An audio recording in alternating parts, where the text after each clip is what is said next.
afternoon, everybody. Thank you for joining us. We will go ahead and get started with the regular scheduled meeting of the Parks and Recreation Commission, Wednesday, December 13th, 2003.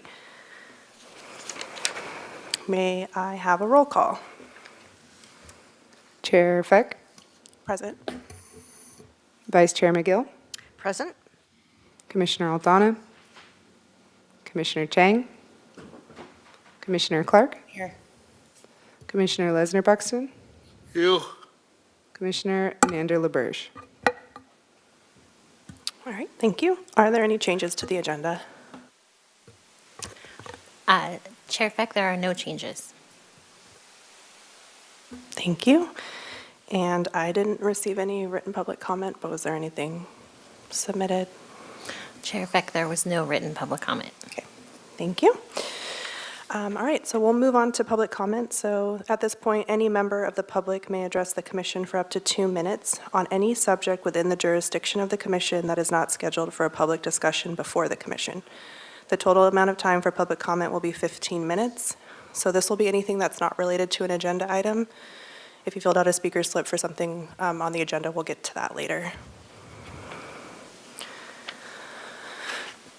Was there anybody online? No one is online. Okay, thank you. All right, great. We'll move to the Youth Council report.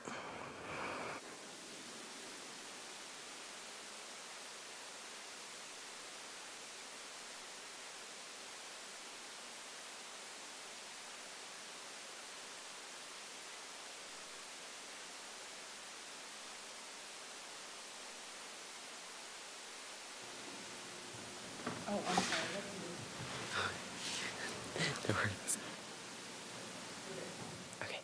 Good afternoon, Chair Feck, members of the Parks and Recreations Commission. My name is Tiago Eckstein, and I am the Chair of Youth Council.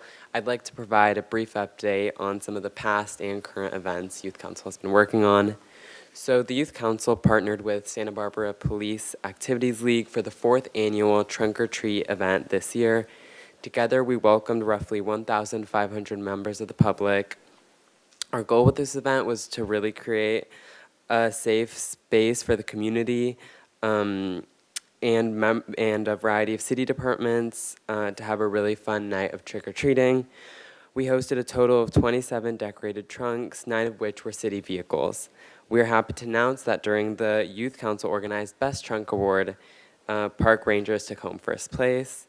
During the advisory board fall recruitment cycle, out of total 10 active applications, we received 4 new applicants, 2 of which were nominated and appointed to current vacancies, 1 being public at large and the other being local private school. We did not receive any applications to fill our 2 alternative school spots on the Youth Council. Working alongside our advisor, we plan to continue advertising for vacancies in the springtime of next year and include our vacant junior high non-voting positions. Thank you. I have a question. Hi, my name is Amelia Vandermay, and I would also like to report on some events that the Youth Council is working on. We recently submitted an application to the Fund for Santa Barbara's Youth Making Change grant in late October. Similarly to our fund awarded project last year, our goal is to continue hosting the Youth Speak Out as a way to elevate the youth voice, encourage civic engagement, and connect teens with their local government. We advanced to the interview portion of the application and expect to hear their decision on February 1st, 2024. On November 15th, the Youth Council received approximately 195 unwrapped toys and books from the Unity Shop, an estimated $2,708.53 value. The Youth Council hosted 2 Santa's workshops on Monday, November 20th and Monday, November 27th, 2023 at the Franklin Neighborhood Center. Members came together with friends to wrap, categorize, and organize gifts intended for low-income children ages 6 months to 12 years old. Most wrapped toys will be distributed on Thursday, December 14th, and remaining toys will be distributed on Tuesday, December 19th, 2023, to low-income families that receive services at the Franklin Neighborhood Center, primarily with the food distribution program. The current recipient list includes roughly 145 children. Lastly, we are excited to present to you today on one of our current projects regarding the Safe Firearm Storage Draft Ordinance and cannot wait for your questions and discussion. Parks and Recreation Commission, we thank you for your time. Can we answer any questions that the commission might have? All right, thank you so much. Does anyone have any questions? I actually am not set up to be able to ask Our questions at this question point. panel's but- not working. Yeah, our panels aren't Do you have set up. one, Vice Chair McGill? I can hand it to you if you want to go. So if you see me waving, that's what it's going to be. No, I just wanted to, again, commend you, like I do every time, really. It's, I would love to see more competition for the positions for youth council, and I don't know if we need to advertise that more, because what you guys do is great. I mean, and it's providing a service for the community, and it's really a growth and leadership opportunity for all of you all. So what I would say is whatever we can do to make it harder to get one of those slots, I think would be great for everybody. I agree. Our outreach subcommittee is working on some outreach options for next recruiting cycle. All right, Commissioner Clark. Echoing Commissioner McGill, I think what you guys do is incredible, and I think the opportunity that the department gives you is so great that it, should be afforded to those at alternative schools.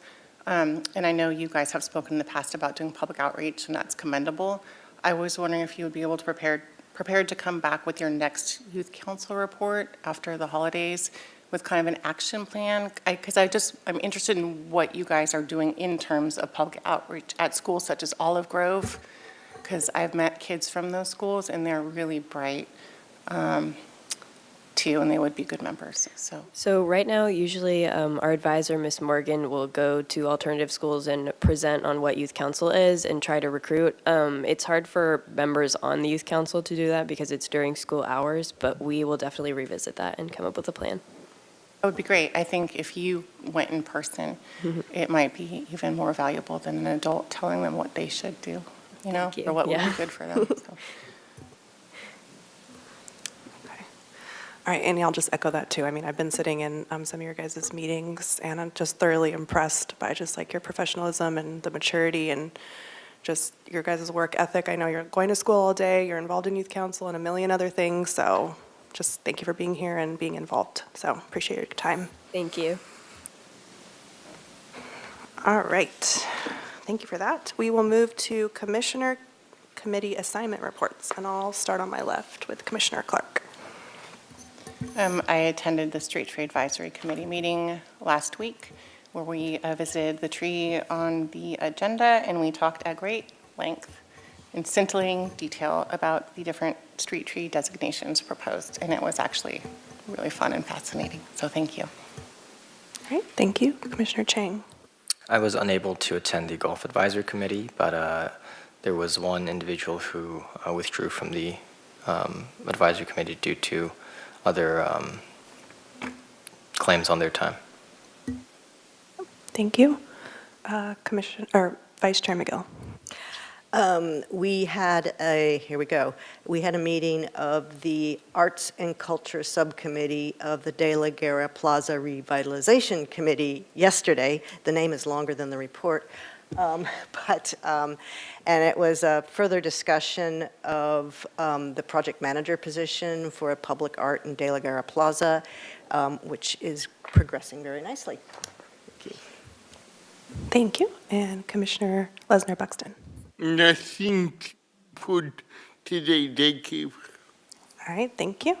I attended the downtown Christmas tree lighting, and it was a very nice event. It's definitely a lot of good activities for kids, so that was cool. All right. Any commission or staff communications? Chair Feck, nothing to report. Okay. And then any ceremonial items, service awards? Yes, Chair Feck and Commissioners, I am pleased to share that we have one employee who received a 5-year PIN for her service, and that's Elena Leonati. She's a grounds maintenance worker 2 in our Parks Division. She came to us in 2017 as a part-time employee. Prior to that, she was at the Botanic Garden, and she became a full-time worker in 2018 as a grounds maintenance worker 1. The following year, she advanced to be a grounds maintenance worker 2, where she remains. She's a really wonderful employee that we have on the north side crew, so doing a lot of the parks upper state and further north. She also has a bachelor's degree in environmental science and sustainable agriculture, so we're very fortunate to have her. Great. Congratulations, Alana, and thank you for your service. All right, so we'll move on to our consent items. Everybody received a summary of council actions for information. Was there any questions or comments on that? Okay. And then what we have for the minutes from last month, the recommendation is that the commission waive the reading and approve the minutes of the regular meeting of November 15th, 2023. Can I have a motion and a second if? I'll second. I thought you made a motion. I thought you made the motion. Sorry. Yes, okay. I'll make a motion and then the second, yeah. And then may I have the vote?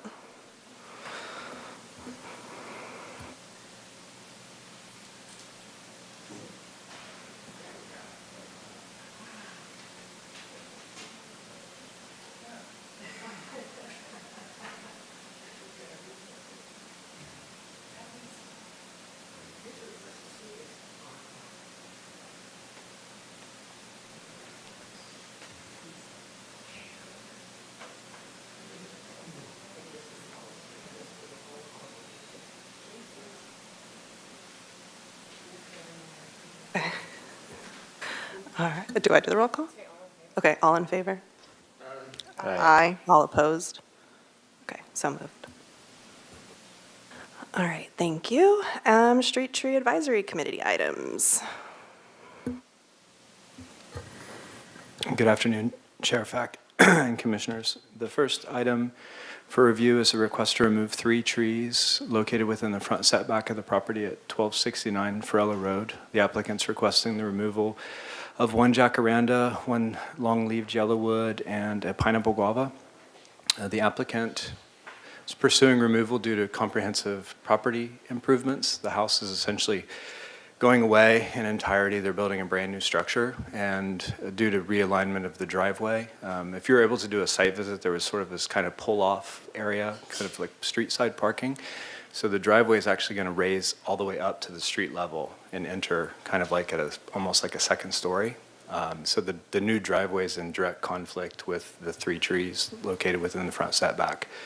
The committee reviewed the trees. We looked at it on site. The project team was there. We talked about where the footings would be, and there was some interest, and some members of the public actually showed up at the meeting concerned about the jacaranda and the feasibility of like transplanting it to a different location on the property. We looked at that in great detail as well, and the 2 smaller trees are essentially right in the middle of the driveway, and the jacaranda kind of closely borders it, but the arborists on the committee came to consensus that there was really no feasible way to retain it when you look at the slope and its close proximity to where the footing for the driveway would be. The applicant was proposing to plant 3 new olives in a sort of a patio area that would be immediately adjacent to the driveway. There was consensus amongst the members that that was suitable mitigation, a 1-for-1, and a appropriately chosen tree species for a very sensitive view shed in that neighborhood specifically. After review and discussion, the committee made a recommendation to approve the project as proposed. So that would be the removal of all 3 trees on the condition that the 3 olives proposed for replanting were planted within the front setback of the property. Okay, thank you. Vice Chair McGill. So just to clarify, since there was discussion around the jacaranda, the contingency that the Street Tree Committee is recommending is specific to olive trees, not a tree that achieves a certain canopy height, which is what we normally see. Chair Feck and Vice Chair McGill, I think in instances where there's like a proposed plan, so they're just approving it as proposed. I think they could have specified a height or something like that, but I think they just determined the proposed species was satisfactory mitigation. All All right, thank you. Any other questions, comments? I do have 2 speaker slips. I'm not sure if, let's see, I have Tony and Katie. Do you have anything specific you wanted to speak or just for like support? Okay, all right, thank you. All right, well, I don't have any more speakers. Can we? Okay. All right, is anyone prepared to make a motion? Vice Chair Miguel. I am prepared to move that we approve the recommendation to remove the 3 trees at 1269 Farello Road, the jacaranda, the yellowwood, and the acacia, the pineapple guava, on the condition that they be replaced with 3 olive trees as proposed. On the finding that it is I don't have my sheet with me, a reasonable development of the property, yeah. I'll second that. May we have a vote? Just for discussion purposes, I know we usually talk about each tree for so much longer. Was present when staff discussed this particular tree, and they weighed it in great detail. It's not something that they took lightly. And they did take in concern different neighborhood points of view. So it was, they did some good work there. So that's it. Okay, thank you for that context. Okay, I think we're prepared for a vote now. Thank you. Okay, yes, it's working. Thank you.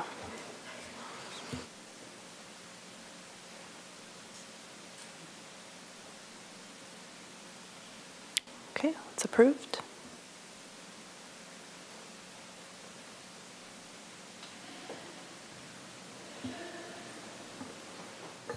And Chair Feck and Commissioners, we have a couple street tree designation changes. That concludes our tree removal applications.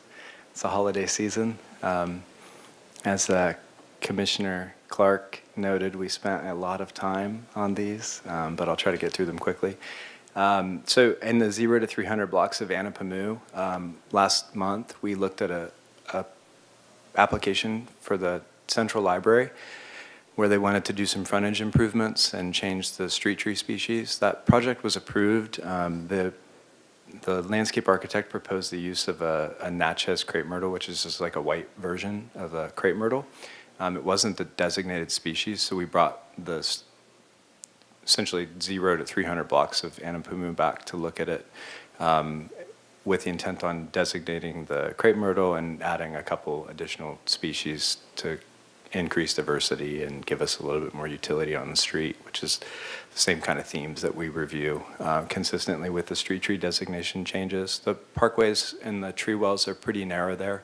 There's a lot of existing king palms, and a desire to try to provide canopy cover on street. We decided to move away from that.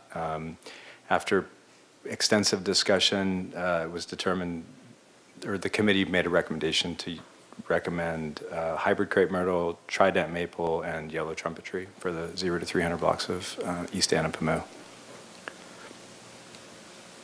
All right, thank you. Commissioner Chang.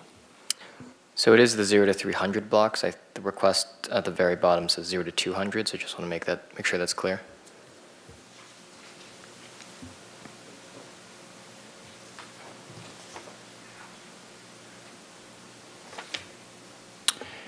Chair Feck and Commissioner Chang, I believe you're correct. It's 0 to 200. Okay. So there's the error on the PowerPoint. Okay. Well, so the document says 0 to 300 at the top for location, and then it says 0 to 300 for the present species designation. But at the request itself, it says 0 to 200. So I don't know what is being asked of us. Neither do I. You could defer a decision. It's sensitive because normally it wouldn't be that critical, adding an additional block, but when we get into the 300 block, it gets into like a historic designation. So I think if we just defer decision-making, we'll clarify, clean the report up, and bring it back. That's just an error on our end. City Attorney. Yeah, I was going to say either perfectly acceptable proposal to bring it back, or you can only vote on what's agendized, so not the PowerPoint. So I think staff is going to bring it back, so that's more acceptable. The agenda actually says 0 to 200 blocks. Yes, that's where you would have to do, 0 to 200. Okay, so do we need to make a motion to, okay. I guess I will make a motion that we bring this back to the commission when the PowerPoint is updated to the 0 to 200 blocks of East Anapamu. Chair Feck, I think perhaps we just say we want to defer this for 1 month for administrative clarification. Okay, so let's defer for 1 month for administrative clarification, please. Thank you. I'll second that. Okay, may we have a vote?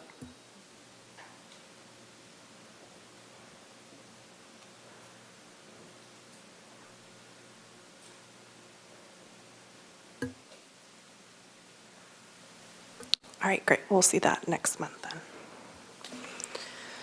All right, thank you, Mr. Slack. Sure. That concludes street tree committee items. We have 2 items left. Oh, sorry. Oh, I thought, okay. Fingers crossed they're correct. Okay, thank you. Yes. This is just a designation change. This is for the 100 to 200. These are the correct blocks for Mesa Lane median. We've been doing a big pruning project. There's a bunch of existing blue gums throughout the median. The previous designation was cork oak. It's been variable in performance. And so we looked at, as part of that pruning project, we're going to do some replants. So we thought it wise to kind of revisit the designation. We spent a lot of time talking about this one as well. There was a lot of desire from the committee to try to utilize some eucalyptus species kind of in honor of the existing blue gums. So finding some species that are a little bit more compatible with like the urban streetscape, have more of a spreading habit to provide some shading of the street, add some color as well. And then there was also a lot of desire to basically sub out the cork oak for the native coast live oak to add like a really big kind of prominent canopy tree too. So again, the same kind of themes of giving us lots of opportunities. The coral gum is a very small tree, so that's something that we can utilize in tighter spaces that we wouldn't be appropriate for some of these larger tree species. After review and discussion, the committee recommends the use of coast live oak, silver dollar gum, red flowering gum, and coral gum for the 100 to 200 median of Mesa Lane. Okay, thank you. Any questions? Okay, anybody prepared to make a motion?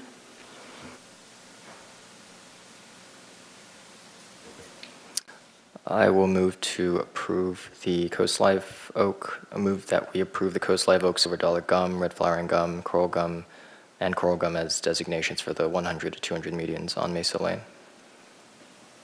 A second. May we have a vote?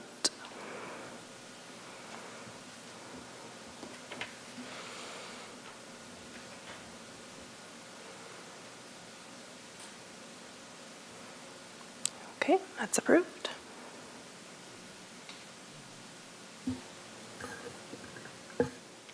Chair Feck and Commissioners, last street tree designation change is for the 0 to, oh, that's wrong too. I can't believe this. It's a 0 to 800 blocks of Haley. It's 300 to 800 Haley. This is a nightmare. Of East Haley. So the project, we're reviewing designations for this project because we're working in conjunction with the Transportation Division as part of a comprehensive repaving effort from essentially from Castillo all the way to Milpas on Haley. They're repaving the road, fixing sidewalks, and they're opening up existing tree wells to make them larger, and we're cutting a lot of new tree wells out of areas where there's no tree wells currently. The existing designations was the firewheel tree, which has presence on street. It's performed really well. And then also the windmill palm, which is a very small, very slow-growing palm. Has a lot of ornamental qualities, but really no street tree qualities. It doesn't produce any shade. You can use it in like small spaces, but again, there's really no shade component. So we wanted to increase diversity. We had to focus on trees that performed really well in very like tough, hot environment Haley's a very there's a lot of impermeable surface. It's a very, very hot street. If you ever walk it, it's very feels very industrial. And so we also needed to find species that would perform in a very small tree well, because they're about 3 feet in width, a little longer in length, but overall pretty small. So we looked at species that had sort of a vertical upright habit and did well in sort of hot, dry areas. After review, the committee recommended the use of firewheel tree, sweet shade, the Jerusalem thorn, and chautauqua for use on the 300, 800 blocks of East Haley. And Chair Feck and Commissioners, the report and the agenda do have the correct designations for the blocks. Okay. Does anyone have any questions? Okay. Anyone prepared to make a motion on this one? Sure.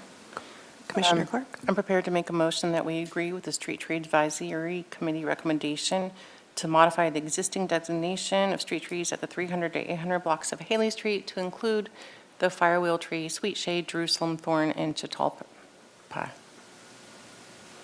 I'll second that. Do we need to include the parkway aspect? No.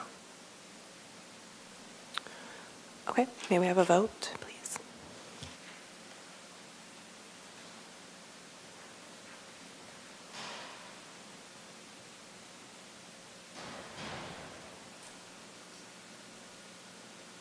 All right, that one's approved as well. And now we've completed the Street Tree Advisory. Thank you, Mr. Slack. Moving on to administrative and staff reports, we do have a director's report. Chair Feck and Commissioners, I'm pleased to share a few items with you. The first is that the annual Rose Garden Pruning Day is coming up soon. January 13th, which is a Saturday at 9 a.m., weather permitting. We are asking volunteers of all skills and all ages to come to the Mission Historic Park Rose Garden to share with us in pruning the roses. For the last several years, we've had more than 100 community members come out, which has been very helpful and allowed us to get a lot of work done so that staff can focus on other activities associated with preparing the roses for spring blooms. There will be demonstrations and assistance by the Rose Society members as well as Parks and Recreation staff. I'm also pleased to share that we were able to do quite a bit of tennis court resurfacing last month. So we repaired, resurfaced, and restriped 2 tennis courts at Oak Park, as well as the tennis courts at, the stadium tennis courts at Muni Tennis. We added blended pickleball court boundary lines to Oak Park and the stadium courts, as well as additional new pickleball court blended lines at Muni Tennis Court number 8. We do this work at Muni Tennis approximately every 5 to 7 years, and it's on a 3 to 4 year cycle at Oak Park due to the age and condition of the surface there. I also want to share that this holiday season, we would encourage anyone who wants to come down to the Arts and Crafts Show and pick up some great gifts. It's every Sunday as well as Saturday, December 23rd, so just before lots of people are out and about for the holidays. And then coming up in January, we will be sharing more information about the Chumash Cultural Project at Ambassador Park. And this concludes the director's report. All right, thank you. Does anybody have any questions or comments? Okay, awesome. Thank you very much. I was just going to say, I visited the Arts and Crafts Show this last month and spoke to some members, and a lot of them had really nice things to say about Jason Bryan. I wanted to pass that on. They said that his work with them has been really good. Thank you for sharing that. All right, thank you. Next item is the, where am I? Youth Council Firearm Ordinance.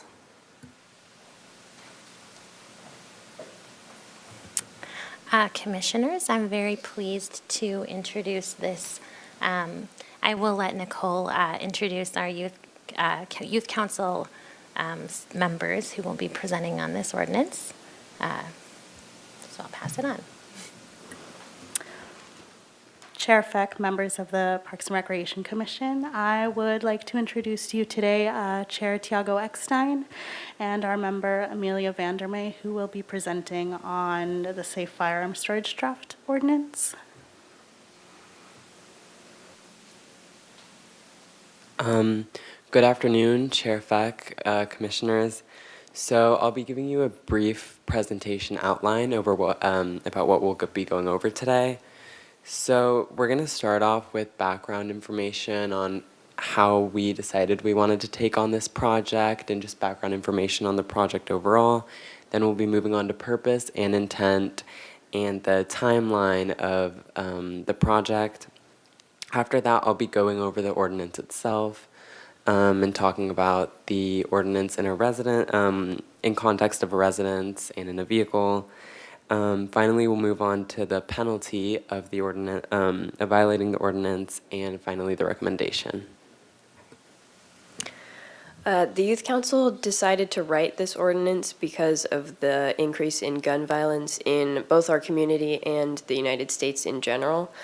So firearm injuries have become the leading cause of death for youth in the United States since 2020, including a 64% increase from 2019 and a 30% increase in unintentional deaths. This increase is attributed to easier access to firearms, pandemic school closures, and record high firearm sales. On a more local level, the SB Unified School District report in 2020 reported a 41% increase in weapons-related incidents at school over a 3-year range. Additionally, at the Youth Speak Out held by the Youth Council in April, gun violence and public safety was a top concern among teens. Every year the Youth Council holds an event. So moving on to the purpose. Every year the Youth Council holds a Youth Speak Out event where we try to connect our local youth with leaders in our local government. And one of the top issues in our Youth Speak Out this year was firearm safety here in Santa Barbara. We got a lot of really interesting and enthusiastic feedback about just this issue and kind of discussing it and getting more information on it. So this is kind of what prompted us to kind of tackle this issue and write this ordinance. Okay. So moving on to the purpose and intent. The purpose and the intent is the Municipal Code, Chapter 9.35. Recommend to further the following. It's for the protection of public health and public safety and general welfare of the public and youth in our community. Specifically, a reduction in the risk of self-inflicted firearm-related injuries and unintentional firearm-related injuries and deaths among children and teens in our community. So, like I said, the Youth Council started learning about this issue in March, where we received a presentation from Moms Demand Action about gun violence in our community. And then again, it was brought up at the Youth Speak Out, where many teens showed concern about gun violence in our community, especially at schools. In September, we received a presentation from the city attorney on ordinances and voted to create a proposal ordinance and appoint an ad hoc subcommittee. On November 13th, the ad hoc subcommittee presented a draft of the ordinance to the whole Youth Council, and the Youth Council, after receiving overwhelming support from the community, voted to approve the ordinance. December 13th, today, we're here presenting to you, and ideally in January, the Youth Council, the ordinance will reach the City Council.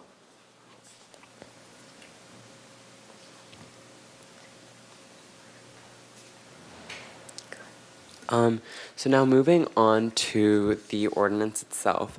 The ordinance states that it is unlawful for a person to keep a firearm in any residence unless the firearm is stored in a locked container and is disabled with a trigger lock, except in these three situations or context, when the firearm is carried upon the person who owns the firearm, when cleaning or maintaining the firearm, or when the firearm is being used in lawful self-defense. Now, moving on to the ordinance and how it applies to vehicles. So the ordinance states that it is unlawful for a person to leave a firearm unattended in a vehicle when the to leave an unattended vehicle with a firearm unless the firearm is stored in a locked container with a trigger lock in the trunk of the vehicle, or for vehicles with no trunk, this would apply with a locked container permanently affixed to the vehicle, and it would have to be out of sight of the public. The ordinance restates California Penal Code Section 2520, which requires reporting a firearm that has been lost or stolen to local authorities within 5 days of the time they knew or reasonably should have known that the firearm had been lost or stolen. Any person who violated any mandatory provision of this chapter shall be guilty of an offense punishable in accordance with Chapter 1.28 of this code, as a misdemeanor with a $1,000 fine or imprisonment of 6 months or both, or an infraction, which is a $100 fine and increased fines for additional violations. So our recommendation is that the commission recommend to the ordinance committee forward to the city council the proposed amendments to add chapter 9.35 regarding safe storage of firearms. Thank you. Are there any questions we can answer? All right, thank you so much for that presentation. Commissioner Clark. When one of your PowerPoint pages said that if the gun is in a locked trunk, it has to also have a trigger lock. And if it's in a car without a locked trunk, it could be in a locked box that's permanently affixed to the car. Does it also have to have a trigger lock in that situation? We were actually just discussing this before the presentation. It does not currently state that, but we would like to consider adding it if that's something we're able to do. And at this time, I would also like to defer to City Attorney John Doimus if he has any insights on that. No, that's something you can perfectly amend and add to the ordinance for ordinance committee. Thank you. Okay. Commissioner Chang? So I'm kind of curious, what is the kind of legal status of firearms now? So this, what kind of rules dictate how firearms should be stored at the present time? So the issuance of firearms, the manufacture, the sale, the use, those are governed by state and federal law. So we're preempted from many of the laws there. There's also recent U.S. Supreme Court cases about the processing of concealed weapon persons on your persons. But there has been case law that allows cities within their jurisdictions to have ordinances like this, such as the safe storage in vehicles and your within your homes and within locked devices. So this is but the line we can go up to. So this is what the ordinance does. Thanks. Vice Chair McGill. I actually have two questions. The first one is, can you speak about any work you might have done on the effectiveness of these ordinances like this in other communities? In other words, what kind of impact does it have? So when we were writing this ordinance, we looked at examples from multiple other communities. I think Lafayette and Mountain View are two of the ones that we based our ordinance off of.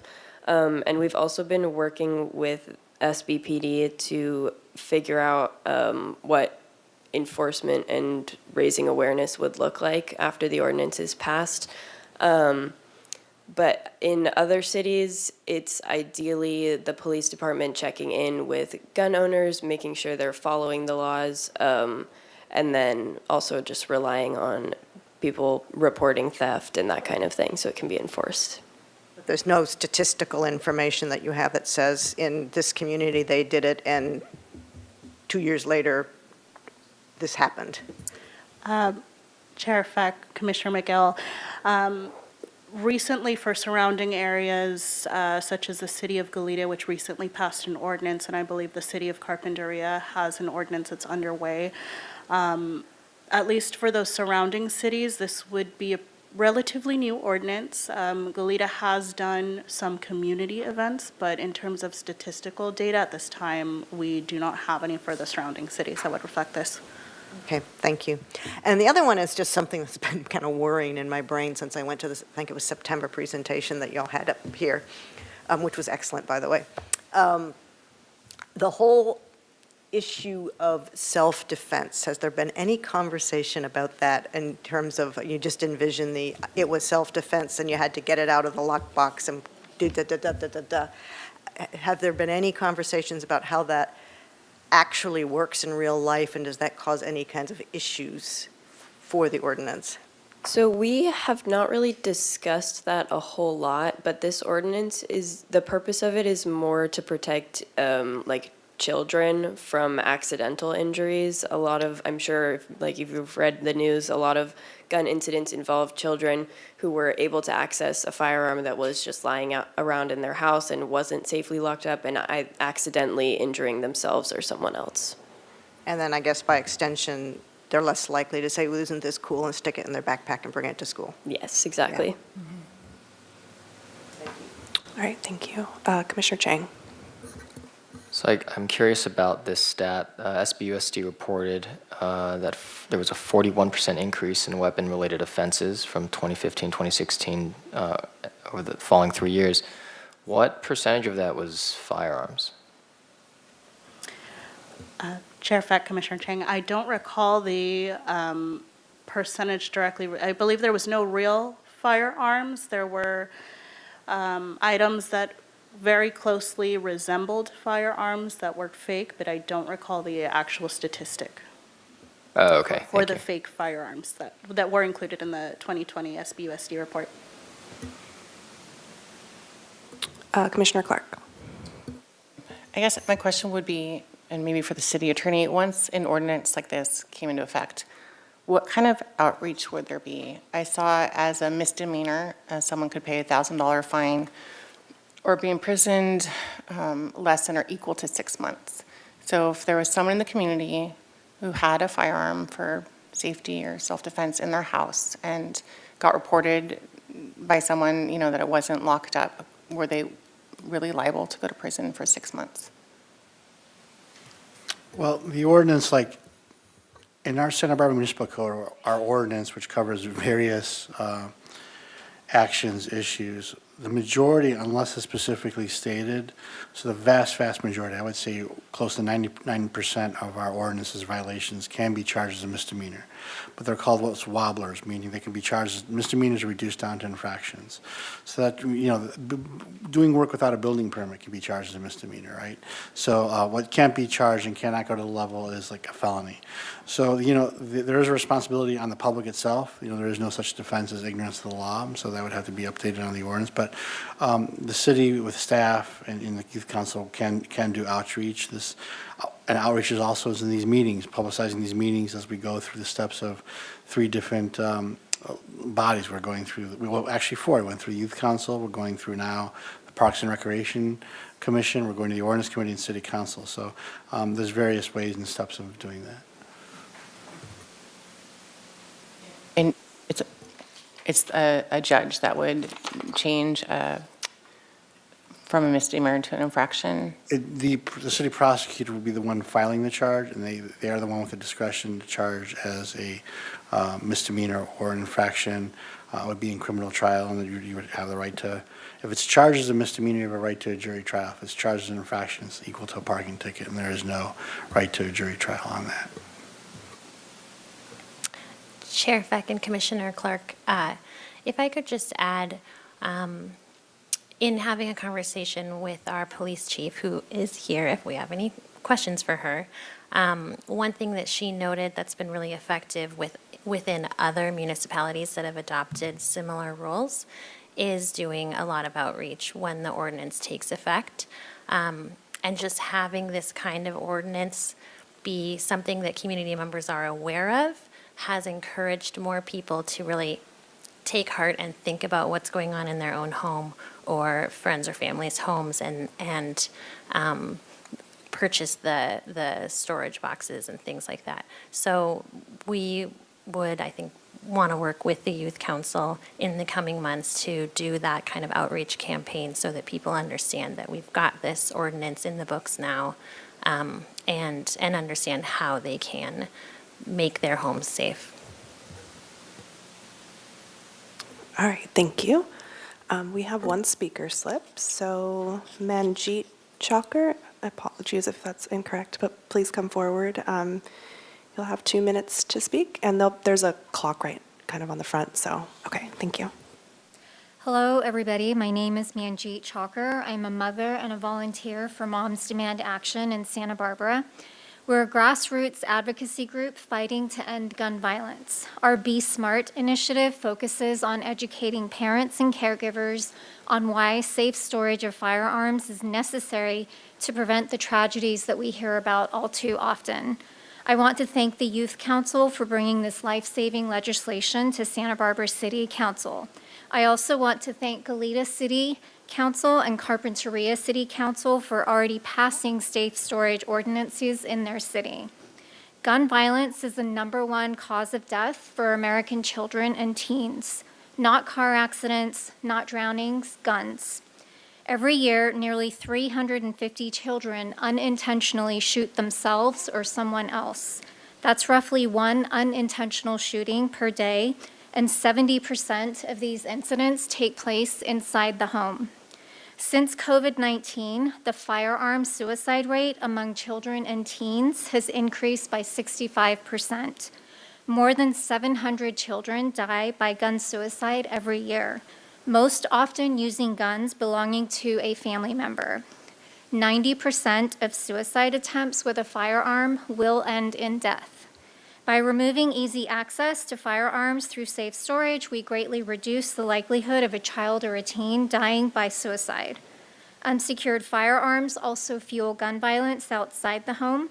One of our volunteers lost her son Jasper when he was shot and killed in January 2021 on a quiet street in Goleta by a 15-year-old boy with a handgun that he should never have had access to. In addition, safe storage of firearms prevents school shootings. The U.S. Secret Service found that 3/4 of the school shooters acquired their firearm from the home of a parent or close relative.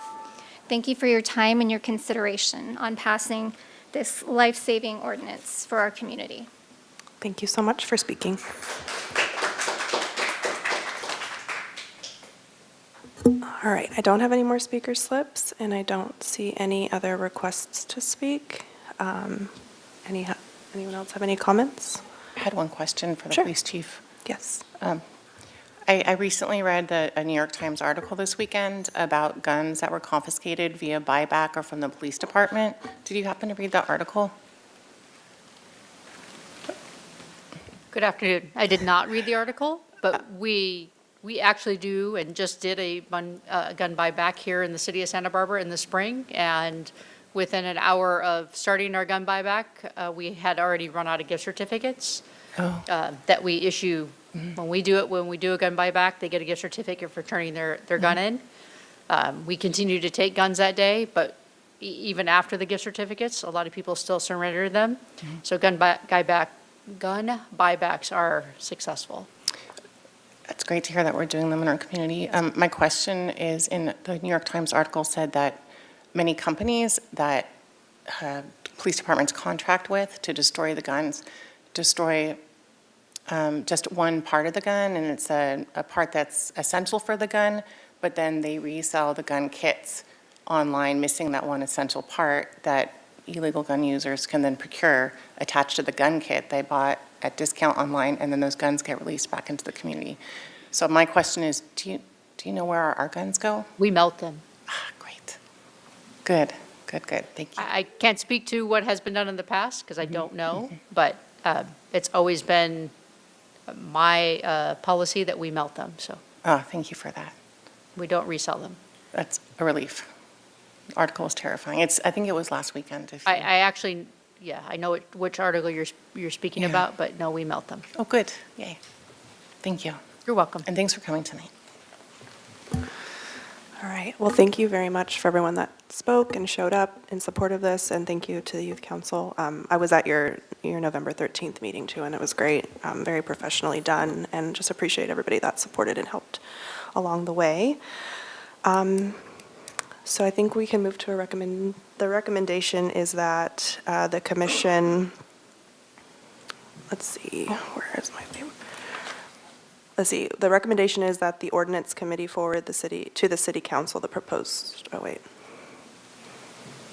Just says that recommend that we receive a report. Are we supposed to vote to go to city council? Is that the next step? Yeah. Okay, So, here we go. Chair Feck, it's up here. Yes, it's to recommend to the ordinance committee that they forward the ordinance to city council. Okay. So are what we basically saying is that we support it, not, because I don't feel like I'm any sort of expert on law or ordinance. Sure, so yeah, basically you're saying you support. I support the idea that guns should be locked up. That's all I support. I don't know enough about ordinances to know whether or not So it's a good one. so the commission's doesn't have the ability, so it's going to the ordinance committee anyway, regardless. So it's just if you support forwarding it to the city council for their consideration. Okay. That's all that's being asked for. Thank you. So should we do our regular process with like a motion and a second? Okay. Yes. All right, so I'll make a motion that we recommend that this be forwarded to the ordinance committee. Do I need to say, I'm sorry, is that all I need to say? Chair Feck, I think that the motion is to Just read it there. recommend this to the ordinance committee, which would then be forwarded to city council. We're recommending that it go through I ordinance and city council. Okay. You can go off the recommendation Okay. on the screen. That's Sounds perfectly fine. All right, that the commission recommend the ordinance committee forward to city council the proposed amendments to add chapter 9.35 regarding safe storage of firearms. I'll second. All right, can we have a vote, please?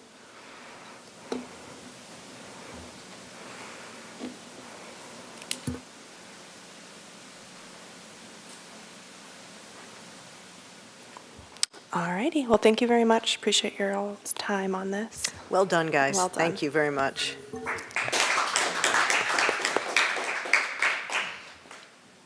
Thank you guys for advocating for all of our youth in this community. Yes. All right, so our last agenda item for today is our advisory committee interviews and appointments. So should I just go off my list here? Okay. So the recommendation is that the commission holds interviews and makes appointments to the Golf Advisory Committee, the Integrated Pest Management Advisory Committee, and the Street Tree Advisory Committee. So we will start with the Golf Advisory Committee, and we have one applicant, Joanne Payne. Are you here? Okay.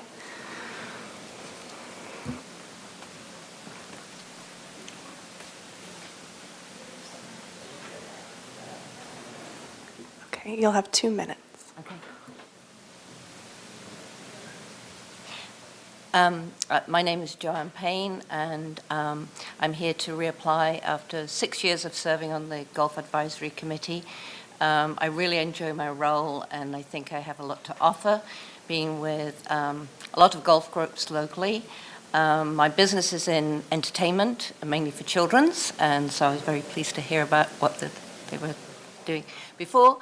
And I've been involved, I play at Muni a lot, and I've recently become the president of the LPGA Amateurs, the Santa Barbara chapter, which is why I'm here, because I advise from them, and love to bring things to to Santa Barbara Golf Club of recommendations, and I think that Courseco are doing a fantastic job in the city, and just want to continue to do that.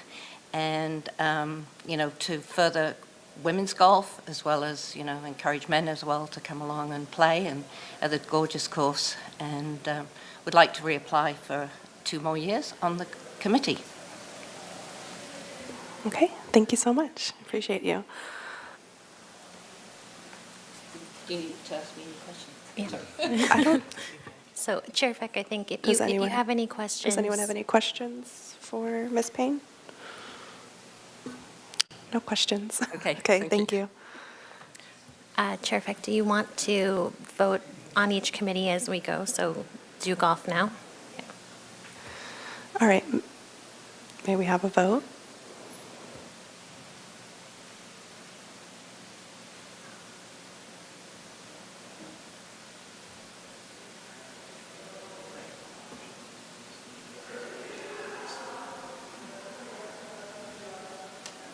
Do we lock? Oh, there we go.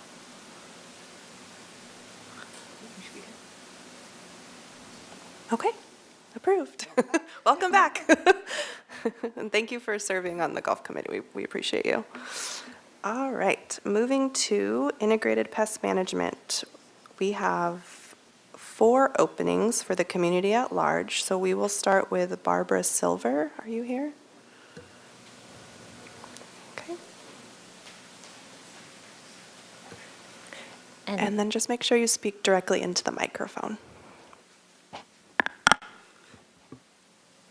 I became interested in this committee before it existed, in that I've lived next to a city park for almost 50 years and watched what was going on and been curious about it. But most recently, I'm on the county's mosquito and vector management district, and we did work at the airport, and it was clear there was a lot of communication snafus. And my questions about how things were coordinated between the city and the county, they're really unanswerable. So I'm curious. And then also, personally, my son managed integrated pest management when he worked at the California Science Academy. So I have a general interest, and it would be a steep learning curve. I would learn as I go. Okay, thank you so much. Anybody have any questions? Thank you. What Thank park did you live next to? She has a question for you. What park did you live next to? Say that again. You said you lived next to a city park for. Oh, I live next to Willow Glen Park, which its main pest are the gophers, and the staff say that it has the most of anywhere.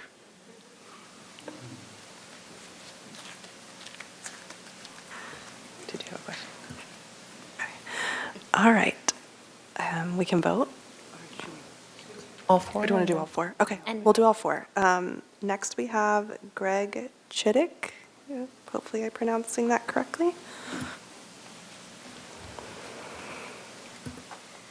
Hello. Yes, you said that correctly.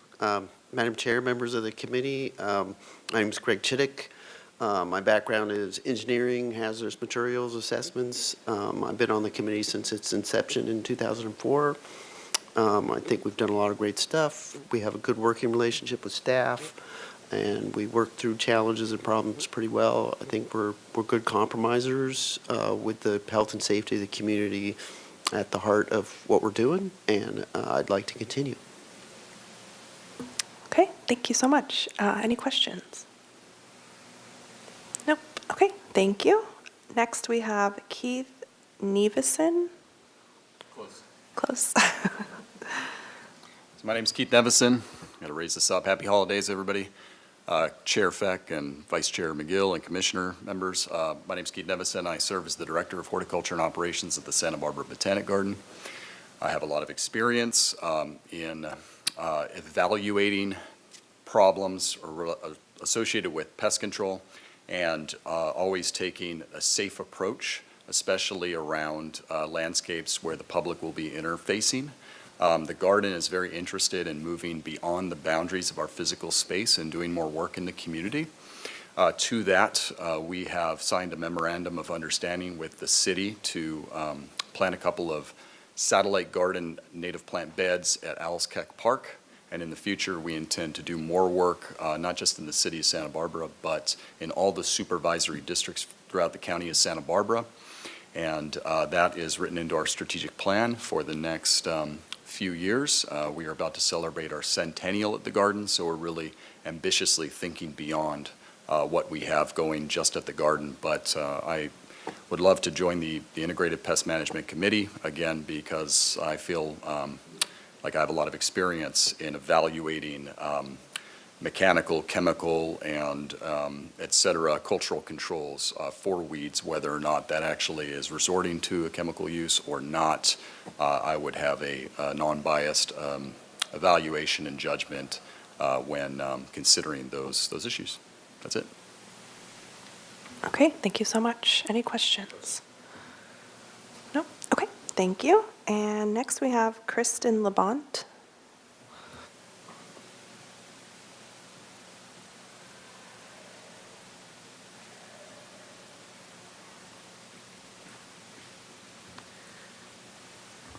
Good evening, Chairperson Feck and Commissioners. I am Kristen Labonte, and I am a member of the IPM committee, have been since 2006, I believe, and I am a research and engagement librarian at UC Santa Barbara Library, so I come from a research point of view, an objective point of view, and I feel like we've been really successful over the years to be able to make the community safer by reducing the amount of pesticides in the environment in our parks and golf course and airport.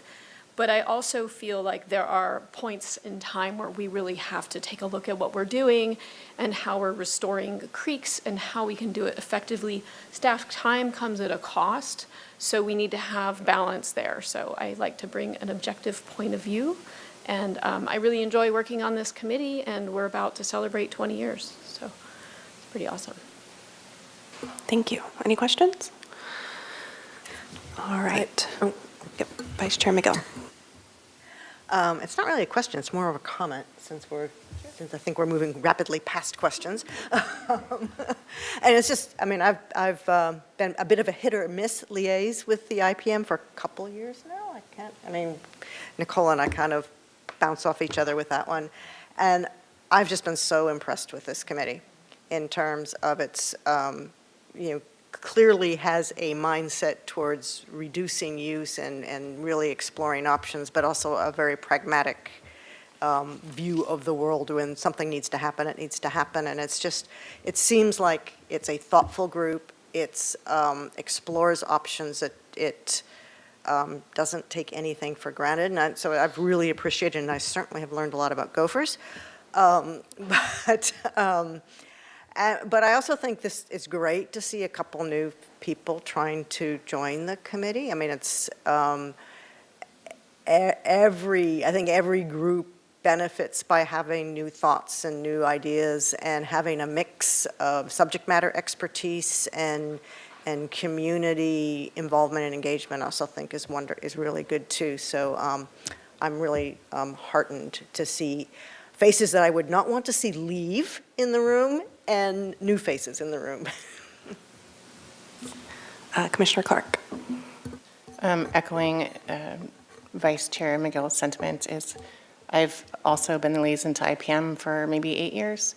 And I do have a degree in environmental studies from UCSB before there was a brand school. And my first job, I was an agricultural biologist for the Santa Barbara County. So I know my stuff, and it's apparent to me in all these meetings that you know way more than I do. So with Greg and Kristen, I'm very impressed, and I'd be happy to support them again. And again, new blood and enthusiasm and knowledge. Make a motion. Okay.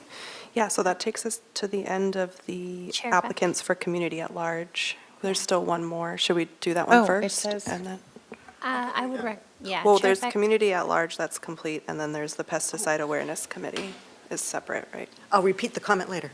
Okay. Should I finish that one first, or do we vote on the community at large? Chair Beck, I think you could go either way, but I would recommend doing the final interview for the 5 vacancies. Okay, so we'll finish up. May I have Larry Saltzman come forward, please?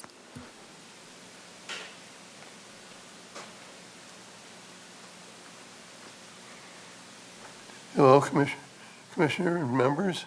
Glad to be here, glad to be doing this looking forward to another 2 years. I can't add much to what the other members of the committee said. It's been a great working relationship.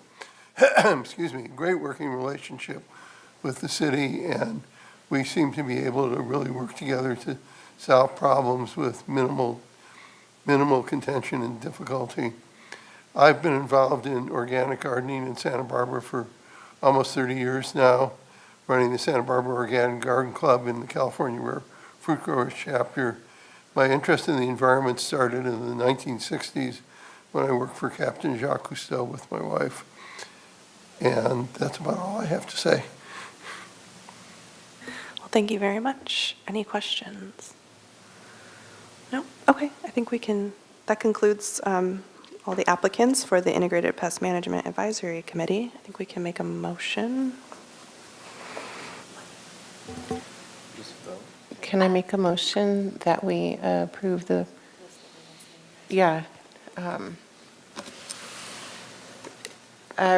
reappointment of Greg Chittick, Kristen Labonte, Larry Saltzman, and we welcome Barbara Silver and Keith Nevison to the Integrated Pest Management Committee? I will second. Okay, may we have a vote, please?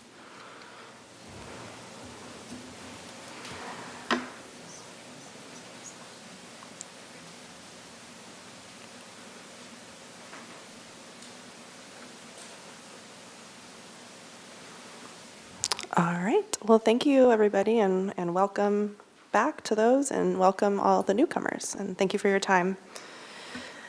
Okay, our last one is the Street Tree Advisory Committee. We have one vacancy for the Community at Large resident, and that is Mari Trayman.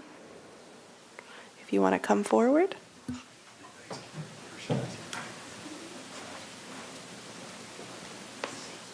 Good afternoon, Commissioners and Madam Chair. I want to pull the microphone down just a little bit. Yeah, thank you. I'm Mari Trayman, and I've been on the committee for many years.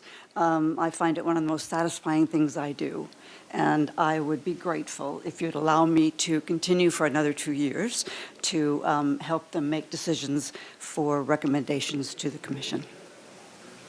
Any questions? Any questions? All right, thank you. Thank you. All right, and then we have two vacancies for Community at Large for non-residents, and the first one is Bruce Reed. If you want to come forward, please.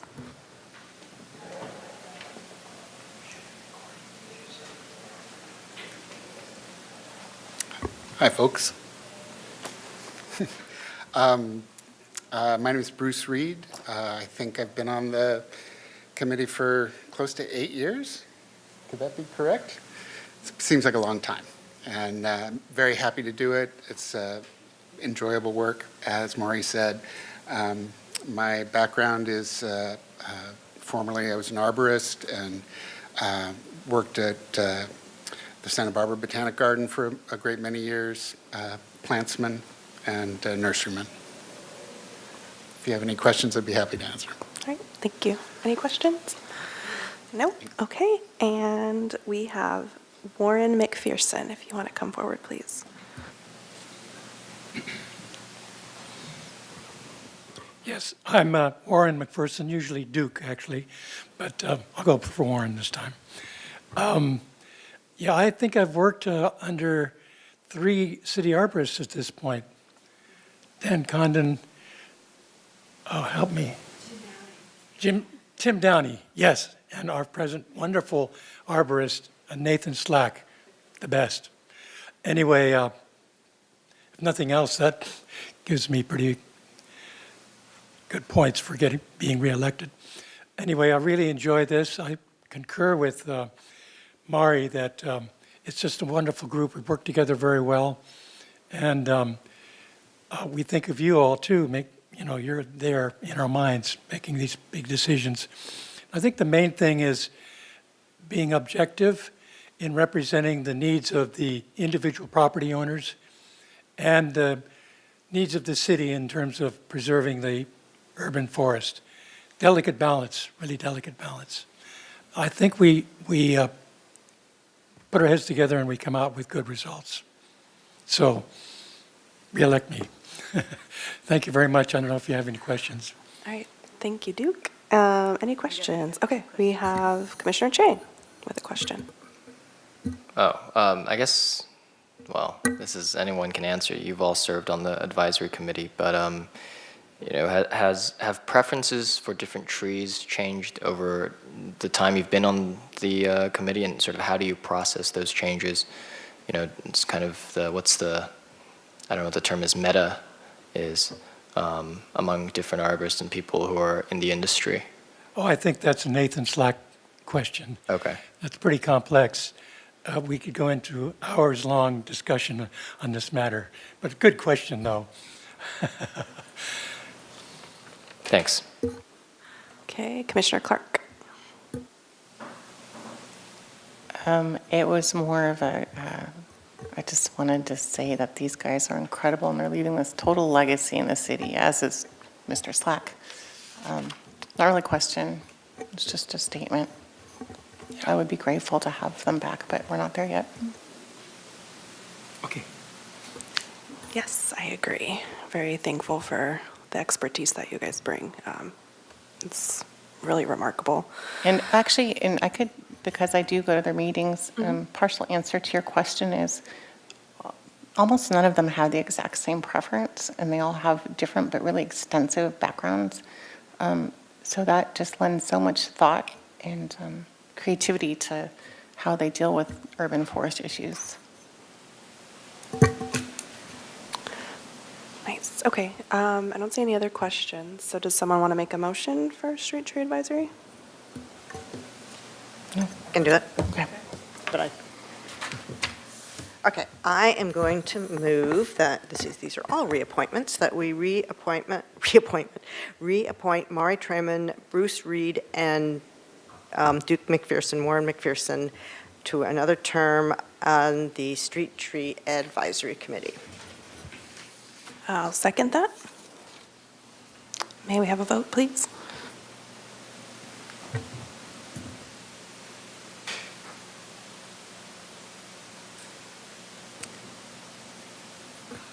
All right, well, congratulations. And thank you very much for serving on the committee. We appreciate all of you. Well, that concludes our meeting. We will adjourn 5:13 p.m. and our next meeting will be Wednesday, January 24th, 2024. So we will see everybody then, and happy holidays. Be safe.